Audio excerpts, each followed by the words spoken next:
Hello, friends. It's time for Talk Fort Dodge, the show that uncovers the stories behind the houses and the heart of our community. I'm Jeremiahjcondon. And I'm Todd McCubbin. Today we have a very special guest, and we're going to answer the question, how does Fort Dodge celebrate the arts? But first, let's do a quick market update. Market update, Fort Dodge. We have 73 active residential listings, which the last time we talked, it was like 40. in the 50s. Yeah, 40, 50. We're up quite a few. You have a terrible memory. It was in the 50s. I'm not that smart. You know that. So we're at 73 active listings. One of our questions is always, what are the rates? And since the last time, they've gone down. Yeah, I was a little worried Monday. They went up to like 6.4, and now they've kind of steadied back down again during the end of the week. So it's kind of like all over the place. It's crazy. And the rates are different for like 300,000, 200,000, 100,000. So right around the 200,000, we're right at that 6%. Yep, which is, and you talked about average home sales, 150, what'd you say, 158,000 so far this year, so. Yeah, this year, 158,000, and the houses that have sold this year, the average time on the market is 153 days. Yeah, which is way up from 2 years ago where they were on the market for 2 weeks. Now they're. If there's something wrong, it's like, oh my gosh, it's not selling in 2 weeks. Yep. What's wrong? It's a little hard to get used to that. It's been an adjustment for all of us. Yep. So when people list their house, it's not going to sell the next day. We got to prepare. Nope. Yeah, and it's been a transition for all of us getting to that, not selling in 2 weeks versus, selling in 2 weeks versus waiting, 4 or 5 months before the house sells. And it's just kind of like the market is going back to the way it used to be, which is normal. Yeah, this is more normal market than we had. What we had before it was great. Don't get me wrong. It was fun. Everybody got to see their home values go up so fast, but it's not the same. It was fun. It was crazy. Let's do it again. Yep. Now. Just need another pandemic. No, we don't. No way. So now let's introduce our guest. In the office today, we have a person that grew up in Webster City, has lived in Fort Dodge for 15 years. In the interim, spent some time in the big town, Minneapolis and Las Vegas, is the president of Stage Door Productions and the director of Fort Dodge Fine Arts. With us today is Shelly Bottorff of Fort Dodge Fine Arts and local, I'd almost say local celebrity. Oh, stop it. Stop it. You play the piano everywhere. Every time I go to a concert, it's you. And I'm like, hey, Shelly's here. And then you're so busy trying to do everything. I'm like, I'm not even going to say hi. I'll just tell her hi next time I see her because she's got a million things going on. I do wear many hats. But I'm happy to be here. Thank you for including me. Thank you for being here. In this. Yeah, your first one. Yeah. I'm nervous. Episode, technically 2, but we're going to call it episode 1. Thank you, Caleb. So you lived in Las Vegas. Were you there last night? I was not. There's a big party going on there last night. That's right. I kind of wished I was. Oh. No, I taught middle school choir in Las Vegas when I was there several years ago. And boy, that was something. I bet it was. It takes a special person to be a middle school teacher. Oh. And I'm not sure I'm that person. Apparently, you're not a middle school teacher anymore. Right. But I gave it a go. Yeah. So teaching degree? I guess I didn't see that. Where teaching degree. I went to the University of South Dakota. I taught in my hometown for several years, high school choir, and then went back to grad school. And then I ended up at the University of Minnesota for a little bit up in Minneapolis. And then I just decided I didn't have any attachments to keep me in the Midwest. I thought this is a good time to travel somewhere. And I'd never even been to Vegas. When I applied for a job, got hired. They love teachers from the Midwest. And it was a really good experience to know what I don't want out of life. I can do Vegas for 2 days. On the third day, I'm like, I just want to go home. Yeah. I just can't do this anymore. I was there a couple years, and I'm glad I did it, but I was glad to come home and be closer to family. Yeah. And you got tons of family around here. I do. Less than I used to. We've had several move and different things, but they're still close. And yeah. I will say your niece and nephew, I always enjoy because Kate worked at Shiny Top. She did. She was one of the first. Oh, my gosh. She was so much fun. And now she's the dietitian for the Los Angeles Rams. She is the youngest dietitian ever to be employed by the NFL. Wow. In that position. Oh, yeah. So, yeah. And she's an amazing, fun person. And then Ben, if he listens to this, he's going to laugh because I say this all the time, but I've never told him. He worked for Fort Frenzy the summer before he went to went to be in the Gilded Age. Yep. So I always joke that, God, it had to be a disappointment to go from Fort Frenzy to being a movie star, or whatever the heck he is now. He was also a waiter at Sports Page for a minute. He was, yeah. I'm sure he was terrible at it, but Yeah, anyway. he did great at the go-karts because you just go out there, talk to people, and make sure they don't crash. And if they do, you go pull them off the rail and get them going again. Get 'em going He again. got his exercise, run him back and forth Now, to see, the that'd be a go-karts. fun job. I could do that all day long. It's fun for about an hour. Yeah, it didn't keep him from going to work for HBO, but it was an experience. I'm not sure if that's on his resume or not. It's going to have to be now. Go-kart stunt doubling. Yeah. You know, you never know when that comes in handy. I can run the hell out of some go-karts. Get them back on track. That's right. Help out the 4-year-olds. All right, Shelly, we got a long list of questions for you here. Okay. And one of them is, what is your mission and vision for the Fort Dodge Fine Arts? Basically, our overall mission statement is that the art should be accessible to everyone. So that's our main focus in everything we do. And then along with that, we try to make sure that we are always supporting, promoting, connecting visual, performing, and literary artists and art organizations and businesses in our community. So that's the blanket statement of it. So it's for everybody. It is. Arts are for everybody. You're never too old to be in the arts. No. That's Or nor too young. Or too young. Thank you. Yes. Are you artsy? No. No. Not at all. We should have prepared a and- song for today. When it comes to music, my wife always makes fun of me. We go down to the Iowa State games and everybody's doing the chants, and she makes fun of me because I am like clapping behind everybody. Well, there's 54,000 people there, and nobody has ever cared until my wife.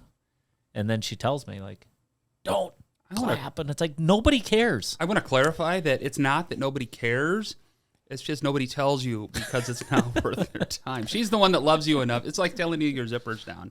You know, the people that really like you are the ones that are going to tell you your zipper's down. Or a booger in your nose. Yeah, those are the ones you know love you. It's the Yeah. people that just let it hang there. They're like, yeah, this guy doesn't really like me. Nobody. Yeah. I had a booger in my nose for a half hour. One person out of the 45 So I we saw will likes me continue to enough. find out that I do not do the arts. Although my little girls are playing piano and they're doing so good, and I've never appreciated piano, or music, but when they play, it like something else clicks, and it's just so cute. And just like to hear them, I'll turn the TV down and just listen because it's cute. That's awesome. That's Music sweet. makes you smarter. It's good that they're in piano. Yes. Yeah. How did you become involved in the Fort Dodge Fine Arts, and what has your journey been like? Okay. So I talked about my teaching background a little bit, and I was actually teaching in Davenport prior to living here. And this is when all of the No Child Left Behind things were going on in our system. And there were just all the challenges were starting to begin for arts programs, music programs in the schools. And I just felt like the percentage of my day actually teaching something that I was passionate about was very limited. And I just felt like I wasn't really using my skills, using my talents. And that's actually when Ben and Kate, my niece and nephew, were very little or still in school. And my other niece, Jillian, was just born. My sister needed a babysitter. And within 6 weeks, she had an entire piano studio of students ready for me to move back and start teaching. So I moved back to Fort Dodge. It didn't take long for me to realize how much we have to offer here in Fort Dodge in our community. The amount of live music, the amount of theater, the amount of visual arts, the public art has blown up in these last few years. Well, even prior to that, obviously, but built on what had already been done. And at the time, there wasn't really anything for children in theater. So Comedia is a Community Music Players. They're going on about their 60th year, I think, by now. This might be year 57, 58, somewhere in there. I'm terrible with numbers. But occasionally they'll do a show that have kids involved. Hawkeye Theater is the same. They do about 6 shows a year. And occasionally they'll have a show that involves kids. But like at St. Ed's, a lot of times the kids don't get a chance to be part of their musical until ninth grade. Right. At senior high, they do a smaller musical at middle school, but it's kind of the same thing for them too. Now, can you imagine being a football player or a baseball player and not throwing a ball until ninth grade? Mm-hmm. I mean, It's just, when you think about it in those terms, it's insane. So we started Stage Door Production, my sister and I, and that is a program for students K through 17. And it's been growing like crazy the last 13 years. That's initially what got me into meeting the parents in the community and finding what are the holes. I don't want to replace anything that's already here, but what can I add to it? How can I contribute to our community? And then a group of us got familiar with the Fort Dodge Fine Arts. They were established in 1985. But at this point, 12, 13 years ago, the only thing that was being done was a typewriter newsletter. That was it. And Wow. and these women literally used a typewriter for every. I was going to think there was 13 years ago in a typewriter. And there was they didn't photocopy anything. They type Wow. every single newsletter. You could see the impressions in the paper. And then they would mail those out once a year. And so, again, my sister, Steve Kirsten, who's now our board president for Fort Dodge Fine Arts, kind of got involved and just said, we need to rebrand this. We need to make this more sustaining. We need to help out however we can and promote, support, connect, like I mentioned. And then it just kind of blew up from there. There was a huge welcoming for this in the community. Our membership has grown from maybe 7 members to over 60 members. And these are both nonprofit and for-profit entities. Our patron list is growing all the time. And then 6 years ago, Dan Kinney out at Iowa Central at the time, the president, approached me and said, I really like what you're doing in the community for our nonprofits and our different members and things like that, and the way you're integrating them into the community, making awareness for these groups, providing opportunities. Can you come to Iowa Central and do that for our students as well? So we created this position. I'm also the director of college and community fine arts. It's a long title. That's a big title. Yeah. And so I help students at Iowa Central build their portfolios by connecting them with different businesses in the community and a whole list of hundreds of other things. But that's kind of how I got my feet wet here. And I also have a problem saying no. That's right. Your plate's we never all too have full. that problem. That's why we're here. Yeah. This is a good idea. Oh, okay, go. Yep, let's do it. So that's the short version of the journey, but there's been a lot of challenges and celebrations and hurdles and things along the way. I'm sure. So you've answered a lot of the questions we're going to ask here, but is there a specific individual or group or story about what that you've impacted, your favorite story or the biggest influence you think you've had in the community? Ooh. Well, every single thing. All of them. There's all of the little things turn into one big thing. They do.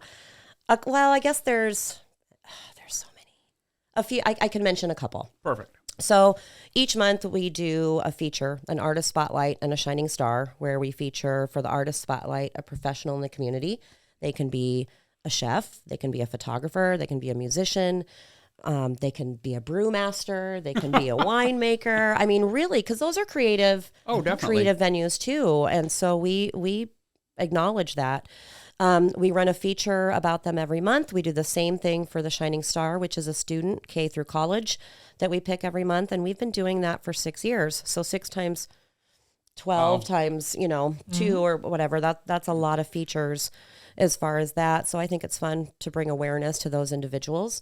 Another thing that I'm proud about with Shiny Top is every 3 months we alternate the artwork. in the space. And I think that that brings a unique atmosphere and just something new and fresh to look at every time. All the time. There's always good and bad comments when they switch, Yeah. like, oh my gosh, I love it. Or, oh, I loved what was last. Or, I'll get used to it. yeah, how's this going to work? How do I drink next to this? And then we also book all of the live music for Shiny Top. And if you think about how many that's been, Oh yeah, 5-6 since years you've worth. been open, that's a lot also. One of the biggest projects, I think, and I would love to get back to doing this. This was pre-COVID, or pre-pandemic, was with APHIS. And we were connected with a group of kids with Charles that we wanted to create a project. So I met with these students. We talked about what could this project be. And it ended up, we had Mike Shootman. I don't know if you guys know Mike, but he is a creative genius. And he came in and worked with these students. And after a month, they had created a movie script. And the movie is called Too Late. It's still on YouTube. It's only a minute and a half, I think, or maybe 3 minutes. We'll try to put a link somewhere so you can watch it. It's very short, but they wrote like the camera angles, they wrote the dialogue, they wrote character descriptions and costumes and picked some different places around town where they wanted to do their shoots. So along with the Iowa Central Broadcasting Department or video group, we shot the movie. We had auditions for the parts. They memorized their lines. We went to a couple different hotels and there was a wing at the hospital that was empty at the time. So we were able to go in and kind of have free reign and film our movie Too Late. They were involved in the editing process of it. And then when it was all said and done, the kids got out of school on a Friday for an hour. We bought them lunch and ice cream. And then they had a red carpet event at the movie theater. Here in town. We had headshot pictures printed out and along the red carpet to the theater. We had 2 showings of it. Like I said, it's 3 minutes, so we had plenty of time. But it was so well attended. People from the community came and supported these kids, and they watched their movie for the first time on the big screen, and it was just to see their faces and be like, oh my gosh, that was only 3 minutes, and that was a lot of work. Mm-hmm. Imagine what a whole movie would take. Well, you're right. Yeah. Well, and granted, we only saw them for a few hours each week, so we had to, work with what we had. But I think that's one of the events that I'm the proudest of, and I feel like made an impact. And people still come up and are like, "That was so amazing to see those kids and how proud they were of themselves." Well, and I think when you do things like that, I mean, the kids are super excited, but then they're so excited that they tell their family, and then grandma and grandpa show up and family friends that have no involvement at all, but they just want to support them. Yep. And then that's where you get like a big group of people, and that's where the awareness starts. Yep. Yeah, exactly. And some of these kids now are in the stage door show each summer and a little bit more involved in the community, which I don't think they knew that they could be prior to this too. So I'd say that's one of my top 5 for sure. Love it. That's awesome. Shelly, are there any upcoming events or initiatives that you're particularly excited about? Well, yes, there are. So, and I assume there'll be an opportunity to talk about this a little bit later, but Phillips is a project. The Phillips Auditorium restoration has taken a lot of our time the last few years and has been an amazing project. And that's another one, I guess, that I'm really proud of. But we've now been open for almost 2 years. And the amount of events that we have in here this year is triple from the amount that we had in last year. Wow. And we are super excited because the first weekend in March, we are hosting a blues concert. We have Avi Grouse from Bettendorf coming through. They have a huge Midwest following, and they will have the Ronley King Band open for them.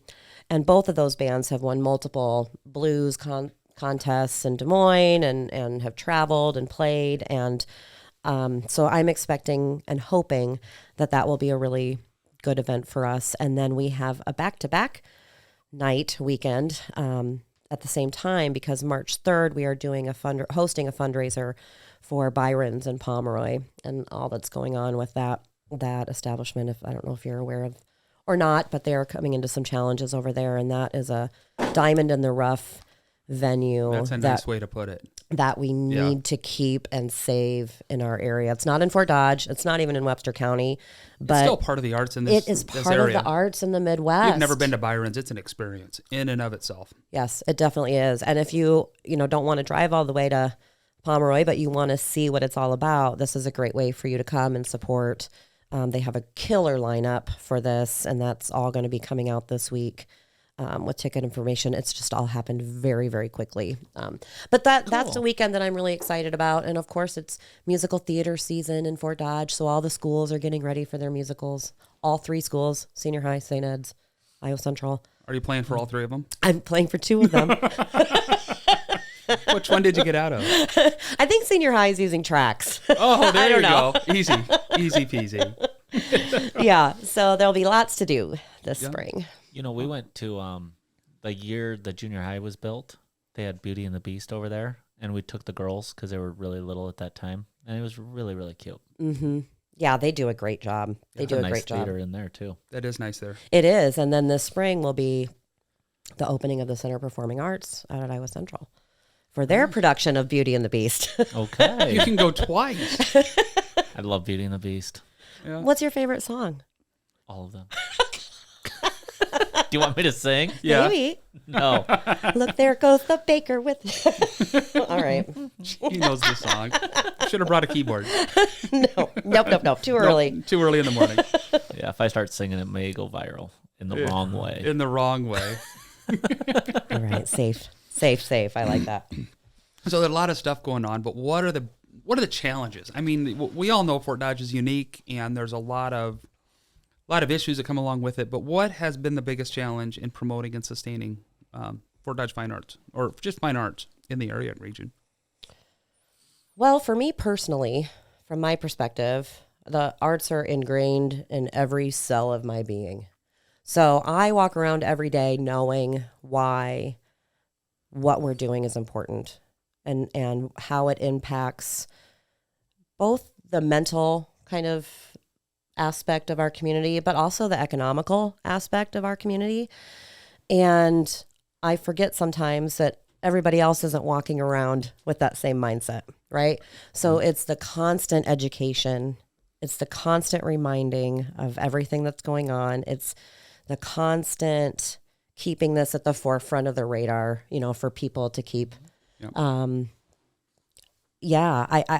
when people say there's nothing to do in Fort Dodge, I just want to cringe. Oh, my goodness. It's like, are you kidding me? There are over 60 art and culture alone events in our community every month. On average, 60 every month. There's always something to do. Yeah. So it's not like a very specific challenge, but it's definitely my biggest challenge. It's the constant education of telling people there is something. And that's why we did this program, because we talked about that too. We want people to know there's so much to do. Yeah. And we've both been through the Leadership Fort Dodge program. And so often when you're going through that program, you hear people that, new to town, been around for their whole lives. They're like, I didn't know this was here. Yeah, we have a Blandon. We have an art museum. We have the Carl King Band. We have a symphony. We have 3 theater groups. Yeah. It's so amazing. And if you just watch it and go to these things and enjoy them, it's so neat, and it's so much. There's so much going on. It's crazy. Yeah. Yeah, and if you have 2 hours on a Saturday and something's going on at the Blandon, just go. We went that one time, and they underneath, they had the kids doing artwork or whatever. Yep. And the kids just absolutely loved that. And we were just going to go for like 45 minutes or whatever. Yep. And we were there for almost 2 hours because the kids were downstairs just having fun. They got sucked in, didn't they? Yep. Well, and the Blandon now has their new art education center. Yeah. So they're growing, they're programming. They have a new art education director, new-ish, I guess now. She's from Fort Dodge, but she's... Yeah, but We new got in her that up. position. Right, new here. And she is adding all kinds of amazing things. She's doing a really good job at adding classes for kind of that not little kids and not advanced, but kind of that middle of the road too. So yeah, lots of opportunities. Well, then how can we get members of our community to become more involved? Go to things. Go. Even when, we all get home at the end of the day, right? And we're like, okay, we're home. Take our shoes off, wash our faces, watch TV for the rest of the Yep. night. But, you know, I've never heard somebody say, oh, I really wanted to come to this and I wish I wouldn't have. Yeah. I really wanted to come to this and I'm so glad that I did. I'm so glad I took the time to go. Yeah. Just get me in the Just door. participate. Yeah. And even if there's live music happening somewhere for 4 hours, well, you don't have to sit there for 4 hours, you know, and our productions in town are never more than 2.5 to 3 tops with an intermission. I mean, it's just all very feasible. So, of course, you can volunteer in different aspects that you might be interested in. And I'm always available to help people find places to help out if that's something they're interested in. Fort Dodge Fine Arts has kind of become the convention or the Visit Fort Dodge of the arts. Right. You know, people move to town. I have all these, not all these kids. People come to town and say, I have kids. What can they get involved in? So that's been a nice way to help educate them too. But just attend, show up. Show up.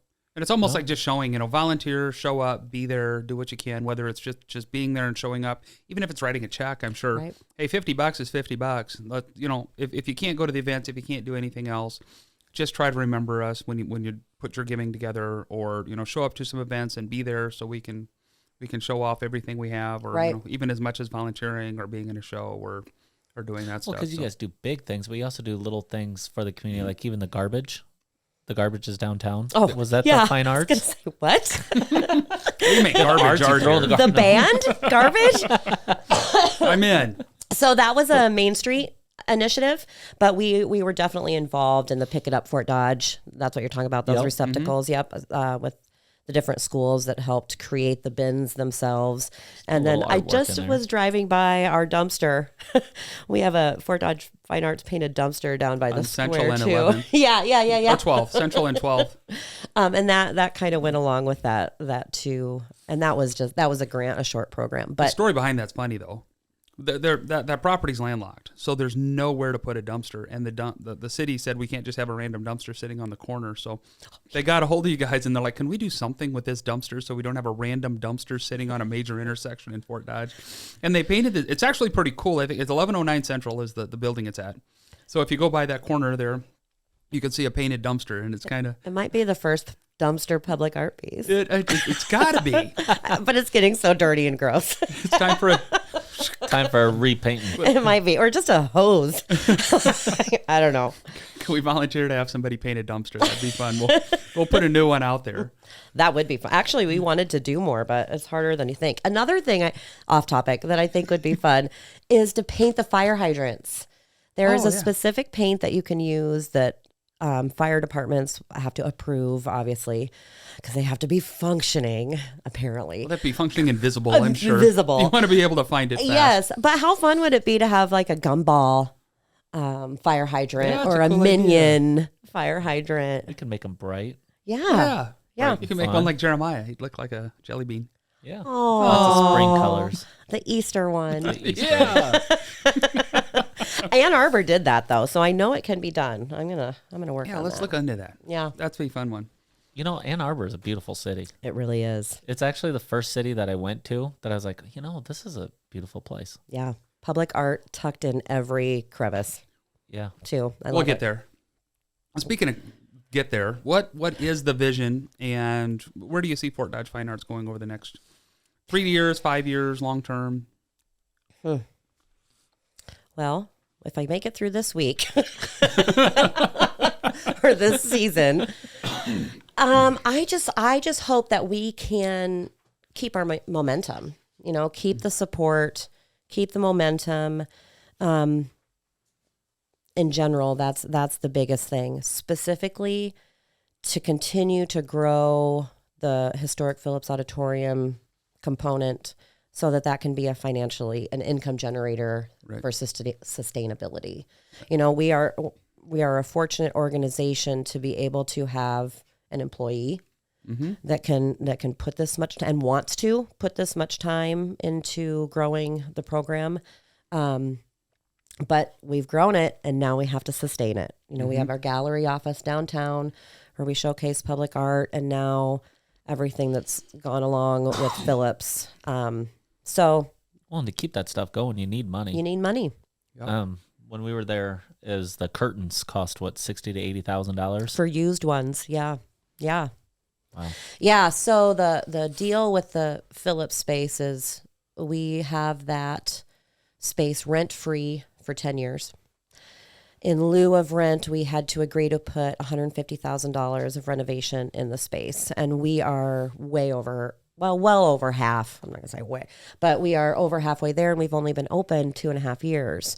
So we're on track to have that easily accomplished. We are just now starting to install our own lighting, and sound system will be the next thing, and that'll easily eat up the rest of that. But that's a lot. But we're starting that phase kind of 2 and 3 of fundraising with that now.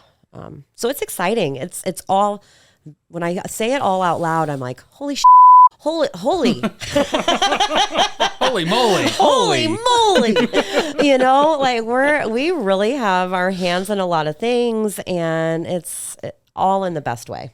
It's awesome. So who is your favorite art form or artist, and why? Yike. There's so much. There is so much. And if I start saying names, it's going to be an issue. Don't put names. What form? What do you? Well, I mean, musical musical type. theater is my Musical is my theater. baby. That's what I'm the most passionate about, both from the vocal aspect and the piano and the accompaniment aspect. I was fortunate enough to be able to spend some time with the Broadway Dreams Foundation prior to the pandemic.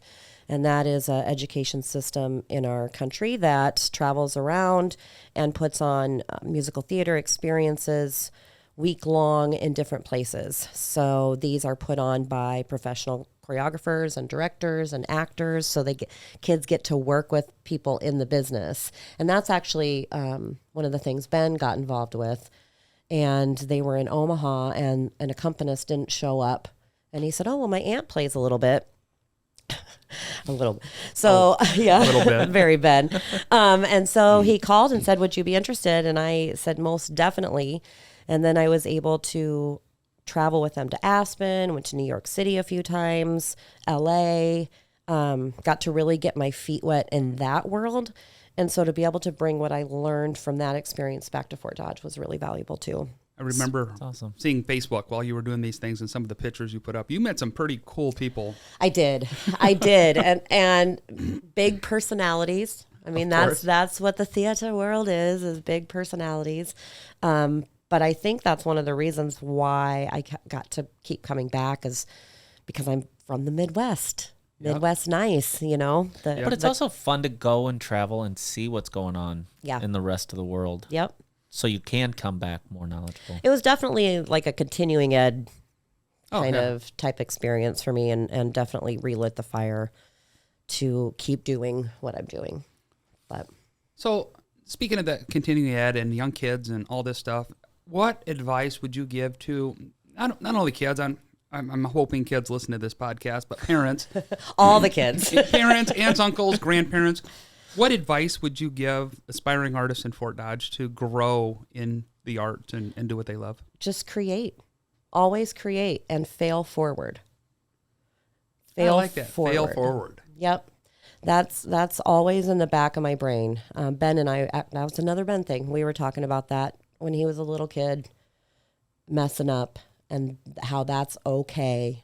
And you're not always going to be great, and you're going to make mistakes, and you're going to screw up, and you're going to sound terrible sometimes or create something awful sometimes. But if you wouldn't have created that, you wouldn't know what you don't like. And that's just as important. So yeah, failing forward in whatever craft that they're interested in. And as far as parents, find things. If they are genuinely interested and passionate about this, if there isn't something that will help that group of students now, let's create that. Let's make that so that we can find a way to help foster that creativity. Your kid's not going to be the only one. There's going to be others, and there's going to be adults that are passionate about that same thing, that want to teach that next generation where to take that forward. Yeah. So, yeah. And you can do that your whole life. Like we were saying before, you're never too old and you're never too young to dip your toes in the arts, you know, and you can't play football in your 70s. You can't No. play football in your 80s. You can, but it hurts a lot more. Heck, you might not even be able to play football in your 30s, depending on who you are. You know, Until you're 50, it really hurts. So help us out with our parenting here, because like both our girls don't want to play the piano. Okay. But my wife has forced them to continue to go through it until they get a little bit older. Then they can make up all their own decisions, right? Mm-hmm. Well, they get better and better, and they actually kind of like it, but they still hate going to practice. They hate the time, everything. Mm-hmm. Are we good parents or bad parents? You're good parents, and How long should we stick with it? That's hard.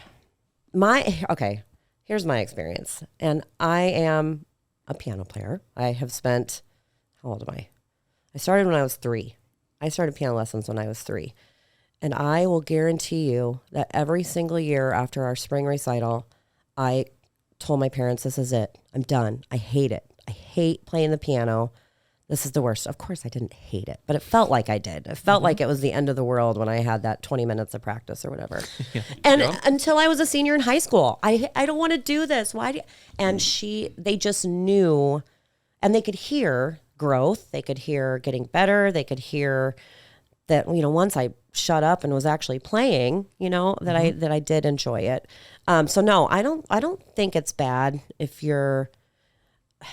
it's the consistency, and that's hard to find later.